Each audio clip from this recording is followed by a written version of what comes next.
Namaste, Samisha Kushro Bhatia.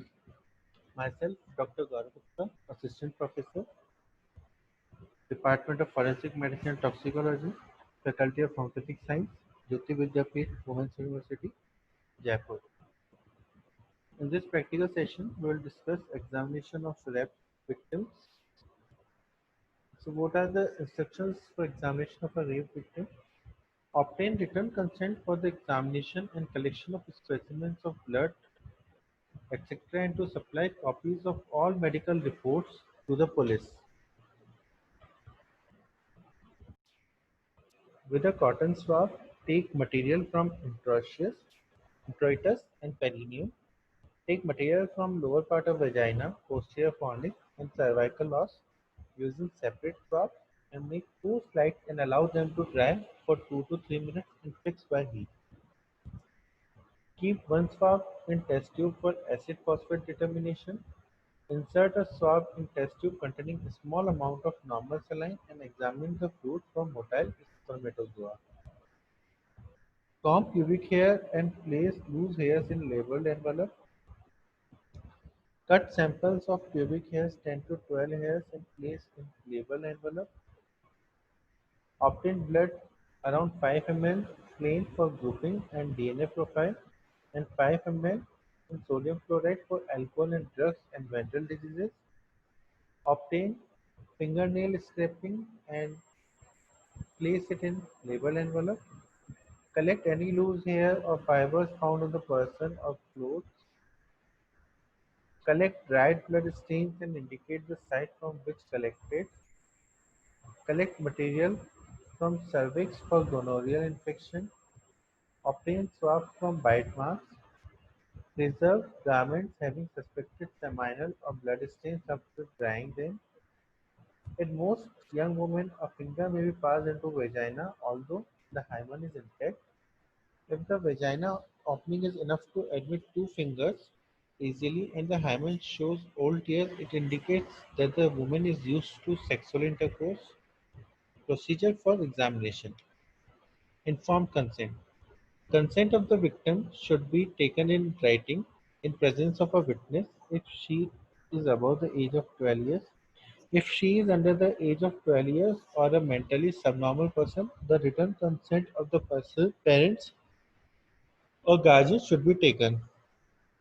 According to Section 90 IPC, consent of insane person, if the consent is given by a person who from unsoundness of mind or intoxication is unable to understand the nature and consequences of that to which he gives his consent or consent of child unless the contrary appears from the context, if the consent is given by a person who is under 12 years of age, it is not admissible.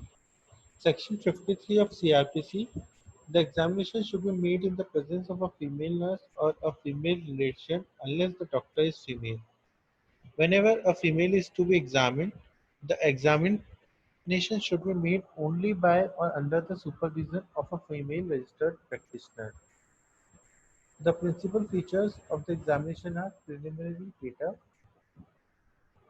the statement of the victim and others separately, signs of struggle on clothes and body, examination of the genitals for local sign of violation, genital injury, presence of spermatozoa and other microorganisms, any evidence of STD, collection of a laboratory specimen, inference, advice on follow-up. The statement of the victim in her words must be written down as much as possible, word for word. The amount of violence used, the position of the assailant, and the mode of attack should be elicited. It is necessary to inquire if vaginal, oral, or rectal contact occurred. Her statement should be noted with reference to pain, hemorrhage, sensation as to penetration and emission, and the appearance of discharge. If she cried for help or was too terrified to do so, or she fainted, inquiry should be made of the events after the alleged assault. For example, if she has changed her clothing, bathed, or passed urine, any delay in making complaint to the authorities should have a proper explanation. A record should be made to the statement of others who accompany her. The degree of agreement of the various statements is important. Signs of struggle on clothes and body. This should be looked for on the clothes and the body. The clothing, if are the same as that one at the time of crime, should be examined in good light for evidence of a struggle, such as tears in the fabric, marks of mud or grass, or stain of blood or semen. When clothes are torn, corresponding injuries to the body may be present and should be examined. Mud and blood stains, when present, are generally seen on the back clothes, while seminal stains are seen on front clothes. Stain may be found on the material, for example, handkerchief used for cleaning after the assault. When blood stains are seen, it must be ascertained if they are due to menstruation. On microscopic examination, menstrual blood is found to contain endometrial cells from the uterus, epithelial cells from the vagina, and a large number of microorganisms which are not found in the ordinary blood. Trichomonas vaginalis or Monilium may be present.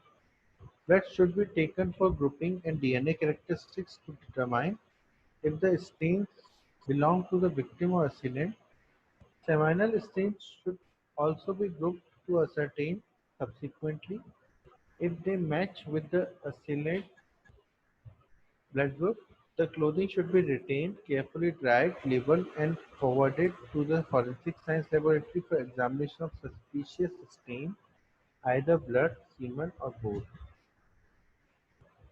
General appearance: upper arms, forearms and hands, face, ears, lips, scalp, neck, breast, abdomen, thigh and legs, hips and buttocks should be examined, and if found any findings should be noted down.